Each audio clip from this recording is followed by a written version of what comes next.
Pada cerita sebelumnya, cincin Ring of Voltum akhirnya bisa dilumpuhkan berkat bantuan Lex Luthor. Batman berhasil menarik tubuh Jessica dengan normal. Selanjutnya, berkat perjuangan yang dilakukan Lex Luthor dalam tindakannya yang membantu Justice League untuk mengambil cincin Power Ring, akhirnya melalui pertimbangan Batman, dia meminta Superman dan Wonder Woman untuk menerima Lex Luthor menjadi bagian dari Justice League. Akhirnya, Luthor diterima oleh Superman. Mereka pun bersalaman sebagai tanda selamat bergabung dengan Justice League. Tapi sebelum dia menjadi anggota Justice League yang sesungguhnya, Lex Luthor harus mengikuti seleksi perpeloncoan.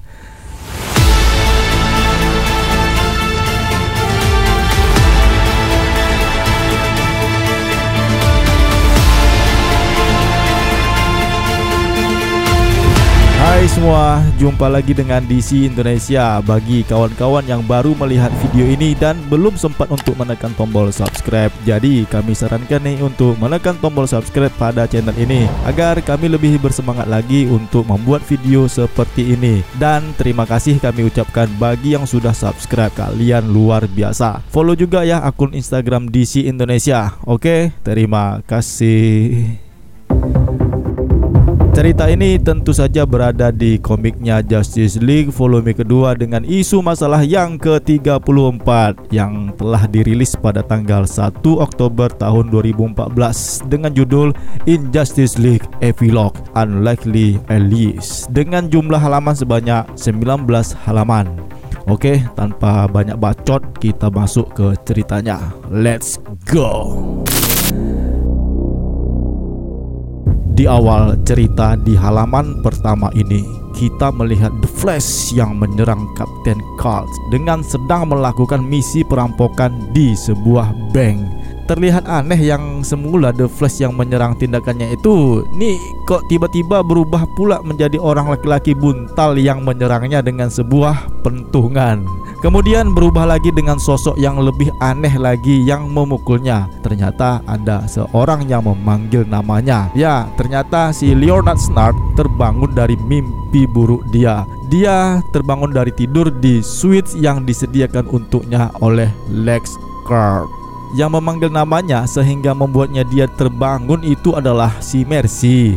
Dia datang ke kamarnya yang langsung menawarkan sarapan sebelum memulai hari penuh bekerja sebagai kepala keamanan yang baru di perusahaan Lex Corp, dan beberapa tes psikologi yang juga harus dijalaninya di hari ini.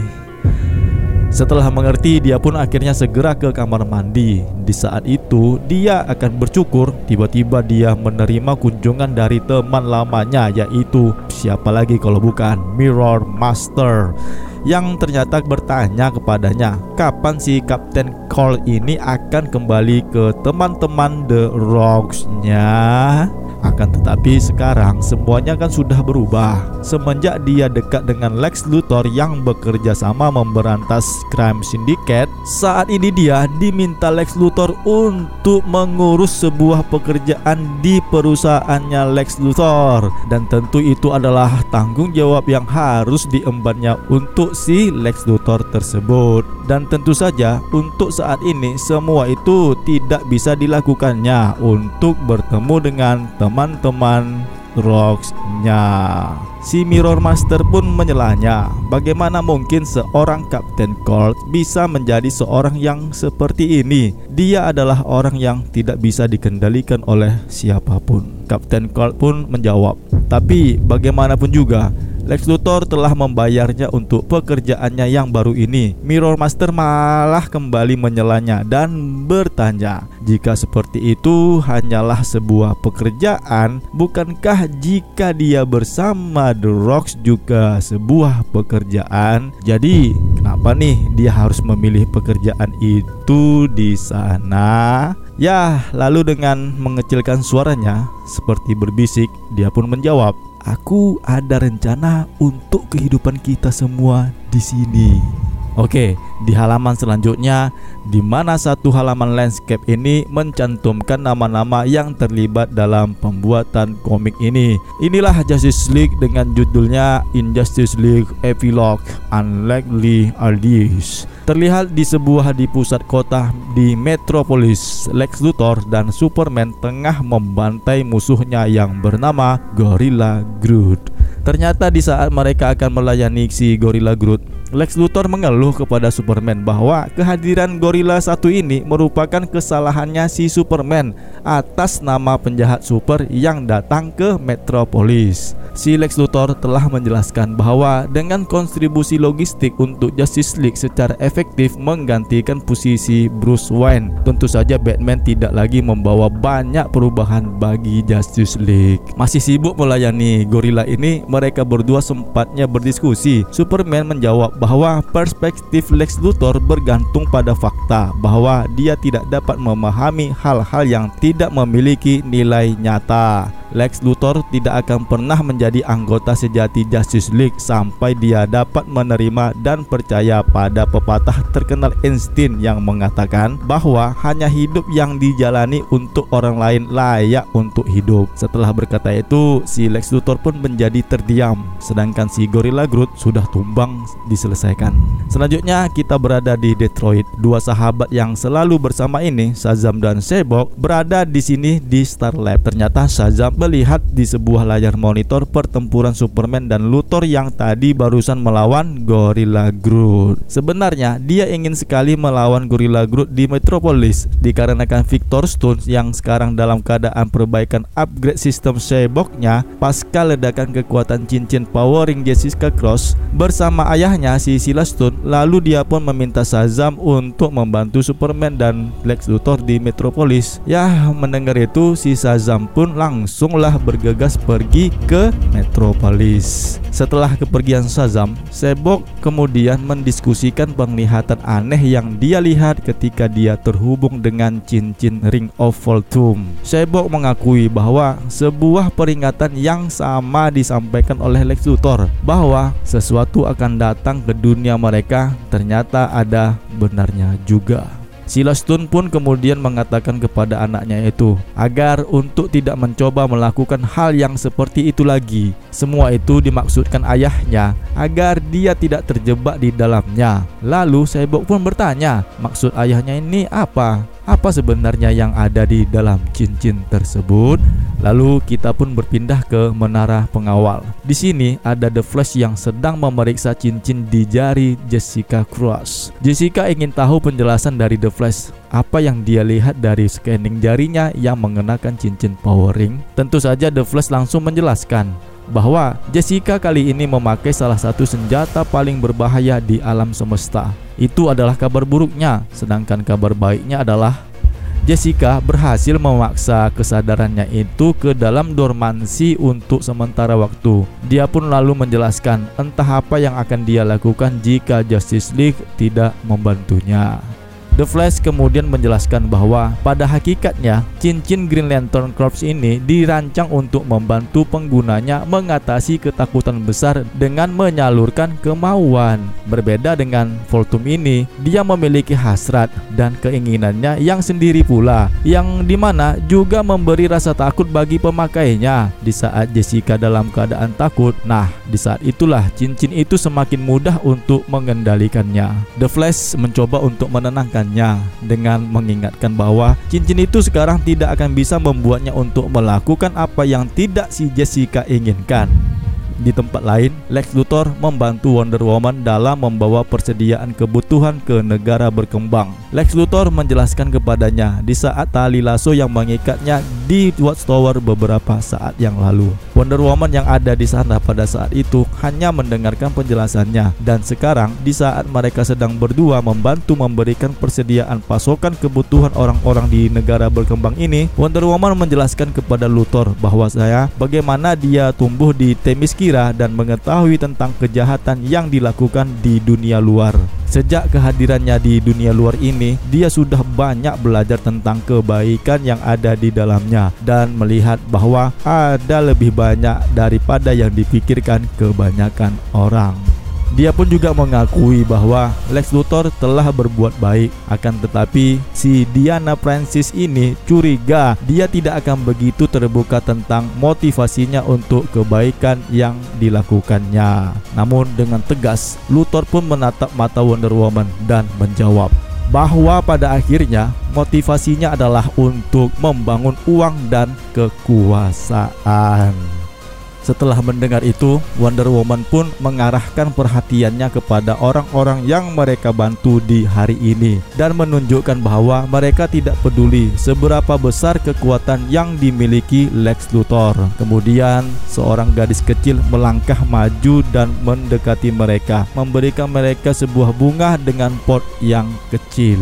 Dengan bahasa yang disampaikan si gadis kecil ini, Wonder Woman pun menerjemahkan bahwa gadis ini menanam bunga itu dengan sendirinya dan bahwa bunganya adalah satu-satunya hal yang indah di desa mereka. Sampai Wonder Woman dan Lex Luthor tiba di tempat mereka. Lex Luthor mengira dia sedang berbicara tentang Wonder Woman. Ternyata gadis itu menawarkan bunga kepadanya. Lex Luthor mengambilnya, kemudian memeluk gadis itu meskipun dia bingung harus bereaksi bagaimana. Setelah itu, anak itu pergi meninggalkan mereka. Kemudian satu halaman portrait ini kita melihat kembali The Flash dan Jessica. Di halaman ini full menampilkan The Flash yang menjelaskan kepada Jessica bahwa ketakutan yang Jessica biarkan akan justru untuk mengontrolnya. Dan tentu selanjutnya terserah kepada Jessica sendirilah, karena Jessica sendirilah yang memutuskannya. Dan si Jessica pun menyadari bahwa The Flash benar, karena tidak akan ada yang bisa membantunya sendiri kecuali dirinya sendiri. Hanya dia sendirilah yang bisa menghentikan cincin itu. Menggunakan kekuatan kemauan dari dirinya, dia memaksa energi hijau untuk kembali ke cincin. Dengan bangga, The Flash pun mengakuinya, kemudian menawarkannya untuk membawanya ke Star Labs. Ya, agar mungkin saja di sana cincin itu bisa dilepaskan. Akan tetapi si Jessica menjawab bahwa dia tidak ingin cincin itu dilepaskan dari dirinya, karena pada titik ini dia ingin belajar untuk menggunakan cincin itu. Di halaman selanjutnya kita berada di Wayne Tower. Di sini Lex Luthor bertemu Bruce Wayne dan dia menyegel kesepakatan perusahaan mereka yang telah disepakati. Yang tentu hal ini membuat Lex Luthor menjadi menertawakannya. Bagaimana mungkin sosok seorang Bruce Wayne berubah pikiran untuk menolak kemitraan mereka pada kesepakatan awal mereka sebelumnya? Bruce menjawab bahwa dia tidak akan mentolerir kejutan dan dia curiga Lex Luthor tidak tahu apa artinya untuk mengubah dunia, dan karena dia mengakui ingin melakukannya bersama. Lebih lanjut, Bruce Wayne menjelaskan bahwa ketika orang tuanya meninggal dan dia memilih untuk menjadi Batman, hidupnya hanya tentang dirinya sendiri. Rasa sakitnya, kemarahannya yang berproses untuk menjadikannya. Namun di saat dia pertama kali keluar untuk menjadi sebagai Batman, hidupnya menjadi tentang orang lain yang tentu berbeda dengan sosok seorang yang bernama Bruce Wayne. Sementara itu si Luthor, menurut Bruce, di sisi lain si Luthor tidak ada bedanya dengan orang-orang yang diasingkan di Arkham Asylum, kecuali dia memiliki kemewahan untuk bersembunyi di depan mata. Namun cepat atau lambat Bruce mengingatkan dia akan menangkap basah si Lex Luthor. Sambil menyeringai, Lex Luthor lalu meminta diri untuk mempersiapkan jadwal konferensi persnya. Sepeninggalan Lex Luthor, Bruce pun sendirian dan dia melaporkan kepada Superman dalam komunikasinya bahwa Lex telah mengambil umpan mereka dan mungkin besok atau kapan mereka akan menangkapnya. Kemudian pada saat konferensi persnya dalam siaran televisi, Lex Luthor berjanji untuk menyampaikan apa yang dia maksud ketika dia mengatakan bahwa perannya yang ada di Justice League adalah permulaan dari era baru di hari berikutnya. TV dimatikan terlihat si Lex Luthor yang menyaksikan siaran persnya sendiri. Kemudian dia ternyata berbicara dengan seseorang yang sedari tadi menemaninya. Di sini Lex Luthor mengakui bahwa sesuatu yang lebih buruk dari Superman ataupun Justice League yang akan mengancam apa yang dia bangun selama ini, dan tentu pilihan yang dia lakukan itu akan sulit untuk dilaksanakan. Ternyata seseorang yang berbincang dengan dirinya itu adalah si Owlman. Lex Luthor saat ini telah merekrut Owlman untuk menjadi sekutunya dalam membuat kesepakatan di antara mereka berdua. Owlman setuju, tetapi dengan imbalannya adalah anaknya Superwoman. Subscribe channel DC Indonesia ini dan aktifkan tombol notifikasinya agar kalian mendapatkan update cerita selanjutnya. Bagaimana tiba-tiba sebuah proyek rahasia Lex Luthor yang bernama Amazo mengeluarkan wabah yang berbahaya yang selama ini sengaja disimpan oleh Lex Luthor, dan tentu akan segera mewarnai dalam cerita Injustice League selanjutnya. Akhirnya kita pun sudah berada di penghujung video. Tanpa kata-kata penutup yang panjang, ya jagalah kesehatan teman-teman semua ya, dan tetaplah selalu berpikir positif. Salam DC Indonesia, karena kita pecinta DC dari Indonesia. Bye, see you next time.